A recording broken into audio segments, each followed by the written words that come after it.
My name is Harold Brennan. I am 68 years old, a retired forensic accountant living in the quiet suburbs of Phoenix, Arizona. For 3 years since my wife Catherine passed, the desert silence has been my constant companion. My daughter Lisa says she worries about me rattling around in this big house alone. That's why she insists on our weekly Wednesday lunches. She says it's for my bonding time with my grandson, but I've learned that when Lisa says something is for my benefit, I should probably double-check the fine print. Last Wednesday, during one of those carefully orchestrated family gatherings, my life took a turn I never anticipated. My neighbor called me, her voice tight with barely controlled panic. She asked if I was expecting anyone at the house. When I said no, she whispered the words that started it all. "Then why is someone loading boxes into a moving truck in your driveway?" Before the alarm could fully register in my mind, before I could even process what she was telling me, I heard something from across the restaurant table that made my blood run cold. My daughter Lisa exchanged a look with her husband Derek. It wasn't a look of concern or confusion.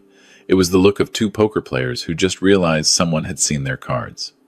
And then Derek laughed. It was a short, sharp sound, more like a bark than actual laughter. He caught himself quickly, disguising it as a cough. But I had spent 40 years reading people's financial crimes in the numbers they left behind. I knew guilt when I heard it. In that moment, I understood that the real threat to my life wasn't a stranger with a moving truck. It was sitting across from me, stealing fries from my grandson's plate. What they didn't realize was that they were laughing at a man who had spent 4 decades unraveling fraud schemes worth hundreds of millions of dollars. And a forensic accountant knows one thing above all else. Every crime, no matter how clever, leaves a paper trail. They had just shown me exactly where to start looking. The restaurant was one of those trendy farm-to-table places in Scottsdale, the kind where the menu describes the emotional journey of each vegetable. Lisa had chosen it, of course. She always chose expensive restaurants for our Wednesday lunches, and I always paid. It was another one of those patterns I had noticed, but never questioned until now. I sat in a booth designed for Instagram photos, not comfort, watching my 5-year-old grandson Tyler push organic sweet potato fries around his plate. The boy had Catherine's eyes, that same shade of warm hazel that used to make my heart skip. Looking at him was both a comfort and a wound that never quite healed. Lisa sat across from me, her attention divided between her phone and a conversation I wasn't fully part of. My daughter had grown into a beautiful woman, the kind who knew exactly how beautiful she was and wielded it like a weapon. Her husband Derek sat beside her, his arm draped possessively over the back of her chair. He was all flash and no substance, a real estate developer who talked about deals in millions, but somehow always needed to borrow money for the little things. "More water, Dad?" Lisa asked, not looking up from her screen. Her voice had that practiced sweetness that I had once mistaken for genuine affection. "Yes, thank you," I replied, watching Tyler attempt to build a tower with his fries. My phone buzzed against the table. The caller ID showed Margaret Chen, my neighbor of 15 years. Margaret never called unless something was wrong. She was a former emergency room nurse who had seen too much to panic over small things. I answered immediately. "Harold," her voice came through, clipped and urgent. "Are you home right now?" "No," I said, my grip tightening on the phone. "I'm at lunch with Lisa." "Why? What's happening?" "There's a moving truck in your driveway," she said, and I could hear her curtains rustling as she peered through her window. "A big one, with a crew. They're carrying boxes out of your house right now." "I'm looking at them. Did you hire movers?" The world tilted. My house, Catherine's house, the place where every memory of our 42-year marriage was stored, being emptied. I stood up so fast I knocked over my water glass. Ice cubes scattered across the table like fleeing witnesses. "Lisa, I have to go. Someone's at my house. Someone's taking things." What I expected was alarm. What I expected was my daughter jumping up, grabbing her keys, offering to drive me home immediately. What I got instead was that look, that split-second glance between Lisa and Derek, loaded with meaning I wasn't supposed to catch. Then Derek laughed. It was wrong. Everything about it was wrong. The timing, the tone, the way he immediately tried to swallow it back down. He turned it into a coughing fit, pounding his chest theatrically. "Wrong pipe," he sputtered, his eyes watering. "Sorry. Dad, I'm sure it's nothing. Probably just a delivery truck at the wrong address. You know how those GPS systems get confused in your neighborhood?" Lisa nodded, a little too quickly. "He's right. Remember when Amazon left that patio furniture at the Hendersons' place? Let's just finish lunch and then we can all go check together. No need to panic." But I had already seen it. That flash of fear in my daughter's eyes, quickly masked. That laugh from Derek, like a man watching a house of cards begin to wobble. For 40 years, I made a living catching people in lies they didn't even know they were telling. I could read guilt in the way someone held a coffee cup, detect deception in the spacing of numbers on a spreadsheet. And right now, every instinct I had developed over 4 decades of forensic work was screaming that my daughter knew exactly what was happening at my house.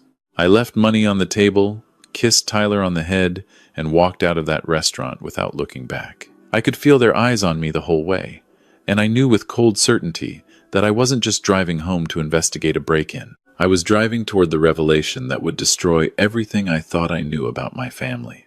The moving truck was gone by the time I arrived. In its place was an absence, a negative space that felt almost physical. I stood in my driveway, staring at the tire marks on the concrete, and felt the first wave of true fear wash over me. Margaret met me at my front door, her face lined with worry. "I got photos," she said, pressing her phone into my hands. The truck, the license plate, the men carrying boxes. I didn't know what else to do. I scrolled through her pictures with trembling fingers. Professional movers, uniforms with a company logo I didn't recognize. Phoenix Premier Relocations. They had loaded at least a dozen boxes into the truck, and I had no idea what was in them. The police arrived 20 minutes later. 2 officers, both young enough to be my grandchildren, took my statement with patient condescension. They dusted for prints, found none. They examined my locks, found no signs of forced entry. They checked the security system I had installed after Catherine died, and this was when the first crack appeared in what I thought I knew. "Sir," the senior officer said, frowning at her tablet, "according to the security company's records, your system was disabled yesterday at 2:47 p.m. using the master code. And the front door was unlocked this morning at 10:15 a.m., also with the master code. We're showing authorized entry. Authorized." The word hung in the air like smoke. "I haven't given my code to anyone," I said. But even as the words left my mouth, I knew they weren't entirely true. I had given it to Lisa last year, when she offered to check on the house while I was at a medical appointment. I had given it to her because she was my daughter, and I trusted her completely. The officers suggested I change my codes, recommended I inventory my belongings to see what was taken, and left with the kind of sympathetic smiles people give to confused old men. They didn't say it, but I could see it in their eyes. They thought this was a family matter. They thought my daughter had probably just borrowed some things without asking. And maybe, if I had been a different kind of man, I would have accepted that explanation. But I had spent 40 years following the money, tracing the invisible threads of fraud through corporate ledgers and personal accounts. I knew that crimes don't happen in isolation. They have roots, patterns, histories. Whatever was happening here didn't start with a moving truck in my driveway. It started somewhere else, sometime earlier, in a moment I hadn't recognized as significant, and I was going to find it. After the police left, I walked through my house with the methodical attention of a crime scene investigator. I wasn't looking for what was missing. Not yet. I was looking for what was different. The desk in my home office had been disturbed. Nothing obvious. Just small signs that only someone who had sat at that desk for 30 years would notice. The angle of my chair was wrong. The pens in my holder were facing the wrong direction. The thin layer of dust on my filing cabinet had been disrupted, finger-shaped streaks visible in the afternoon light. Someone had been going through my files. Someone who had taken their time, who hadn't felt the need to rush or hide their presence. I opened the filing cabinet, my heart pounding. My fingers found the folder labeled Property Documents, and I pulled it out with a sense of dread that proved fully justified. The folder was too light. Half the documents were missing. The original deed to the house, gone. My copy of the title insurance, gone. The home equity line of credit paperwork that Catherine and I had taken out 15 years ago and paid off completely, gone. In their place was a single sheet of paper I had never seen before. It was a quitclaim deed, dated 3 months ago, transferring ownership of my house to something called Brennan Family Holdings, LLC. My signature was at the bottom, notarized and witnessed. Except, I had never signed it. I had never heard of Brennan Family Holdings, LLC. And I had certainly never agreed to give away the home where I had lived for 35 years. The home that was worth, according to my last property tax assessment, $1.4 million. My hands were shaking so badly I could barely hold the paper. But my mind, trained by decades of forensic analysis, was already racing ahead. A quitclaim deed doesn't sell a house. It transfers ownership without any exchange of money, usually between family members or into trusts. It's a common tool in estate planning. It's also a common tool in elder financial abuse. Someone had forged my signature and stolen my house, and that someone almost certainly had my security code, knew my filing system, and felt comfortable enough in my home to spend time searching through my documents. My daughter's face flashed through my mind, followed immediately by Derek's nervous laugh. No. I pushed the thought away, but it kept returning like a tide against rocks. That night, I didn't sleep. I sat at my kitchen table with my laptop and a legal pad, doing what I had done for 40 years. I followed the money. The first thing I did was check the county recorder's office online. Arizona makes property records public, and within minutes I had confirmed my worst fears.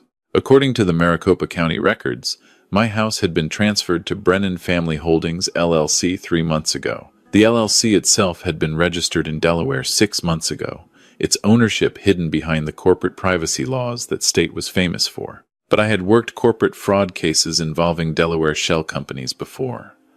I knew how to dig deeper. Next, I pulled my credit reports from all 3 bureaus. The results made my stomach clench. 3 months ago, someone had taken out a home equity line of credit against my property for $650,000. The lender was Western States Credit Union, and the loan was listed as current, meaning payments were being made, but not by me. I had never applied for this loan, never signed any papers, never received any funds. I checked my bank accounts. My pension deposits were arriving normally. My Social Security payments were correct. The investment accounts Catherine and I had built over 40 years were untouched. On the surface, everything looked fine. But I knew better than to trust the surface. I pulled up the Western States Credit Union website and dug into their online banking portal. The HELOC account was there, linked to my Social Security number, but tied to an email address I didn't recognize. Someone had set up online access using my identity, but their own contact information. The account showed $650,000 dispersed in a single lump sum 3 months ago. The money had been transferred immediately to an account at a different bank. The payments were being made from that same external account. Minimum payments only, just enough to keep the loan current and avoid any red flags. They were bleeding my house dry while keeping up appearances. It was classic fraud behavior, the kind I had seen 100 times in my career. Keep the payments current so no one looks too closely. Extract the maximum value, then disappear before the bill comes due. But who was they? The Delaware LLC was a dead end without subpoena power. The email address on the account was a generic Gmail that could belong to anyone. I needed another angle. I spent the next 3 hours going through every piece of mail I had received in the past 6 months. I kept everything, a habit Catherine used to tease me about. Now, that habit might save my life. I found it buried in a stack from 4 months ago. A letter from Arizona Notary Services, confirming my appointment on March 15th to have documents notarized. The letter thanked me for using their mobile notary service and hoped I was satisfied with Jennifer Malloy, the notary who had visited my home. I had never scheduled a notary. I had never met anyone named Jennifer Malloy. And on March 15th, according to my calendar, I had been at a doctor's appointment getting my annual physical. Lisa had driven me to that appointment. Lisa had insisted on driving me, actually, saying she was worried about me driving myself after fasting for the blood work. Lisa had known I would be out of the house for at least 2 hours that morning. The pieces were falling into place, each one more painful than the last. But I needed more than suspicion. I needed proof. I thought about calling Lisa and confronting her directly. The father in me wanted to believe there was an explanation. Maybe someone had stolen her identity too. Maybe Derek had done all of this without her knowledge. Maybe I was wrong about everything. But the forensic accountant in me knew better. Confrontation would give her time to prepare, time to destroy evidence, time to craft a story. If my daughter was really doing this, and every piece of evidence pointed that way, then she had been planning it for months. She would have contingencies, explanations, ways to make me doubt my own sanity. I needed an ally, someone who could help me navigate the legal complexities of what I was facing, someone who owed no loyalty to my daughter. The next morning, I called the number I had kept in my wallet for 15 years. Victor Reyes had been the FBI's lead forensic accountant on a massive pension fund fraud case. I had worked as an expert witness. We had spent 6 months together in a conference room, building the case that eventually sent 3 corporate executives to federal prison. He had retired from the bureau 2 years ago and opened his own investigation firm, and I had never thought I would need his services. "Victor," I said when he answered, "it's Harold Brennan. I need your help." 45 minutes later, I was sitting in his office in downtown Phoenix, telling him everything. When I finished, he was quiet for a long moment. "Harold," he said finally, "this is going to be hard to hear, but I need to say it. Everything you're describing points to elder financial abuse by a family member. It's more common than people think, and it almost always involves someone the victim trusts completely. The fact that they used your security code, knew your filing system, and scheduled the notary for a day when you'd be out of the house tells me this was planned carefully by someone in your inner circle." "I know," I said. "I just need you to help me prove it." Victor nodded slowly. "Here's what we're going to do. First, we're going to subpoena the records from that notary service. Jennifer Malloy will have to testify about who actually appeared at your house that day and signed those documents. Second, we're going to pierce the corporate veil on that Delaware LLC. I have contacts who specialize in exactly this kind of work. Third, we're going to trace where that $650,000 went after it left the credit union. Money always leaves a trail. And fourth," he paused, meeting my eyes with sympathy, "we're going to do all of this without your daughter knowing. You need to keep acting normal. Can you do that?" I thought about Lisa's face at the restaurant. That flash of fear quickly hidden. "I've been acting normal around criminals my whole career," I said. "I can do it a little longer." The next few weeks were the hardest of my life. I continued our Wednesday lunches, sitting across from Lisa and Derek, making small talk about Tyler's kindergarten and Derek's supposedly booming real estate business. I smiled when Lisa showed me pictures of a vacation to Hawaii that must have cost thousands. I nodded sympathetically when Derek complained about cash flow problems. And every night, I received updates from Victor that peeled back another layer of the betrayal. The notary, Jennifer Malloy, had been easy to find and easier to break. When Victor's investigators showed up with evidence that she had notarized fraudulent documents, she crumbled within minutes. She confirmed that Lisa had been the one to hire her, had been the one to present the documents, had been the one to sign my name, while Jennifer pretended not to notice that the supposed Harold Brennan was a woman 3 decades younger than the photo on the ID she had presented. The Delaware LLC was registered to a law firm that specialized in corporate privacy, but Victor's contacts discovered that the operating agreement had been prepared by a local attorney named Mitchell Crane. When we pulled Mitchell Crane's other client files through court records, we found Derek's name on a dozen other shell companies, most of them connected to failed real estate deals and one civil fraud judgment that had been quietly settled. And the money.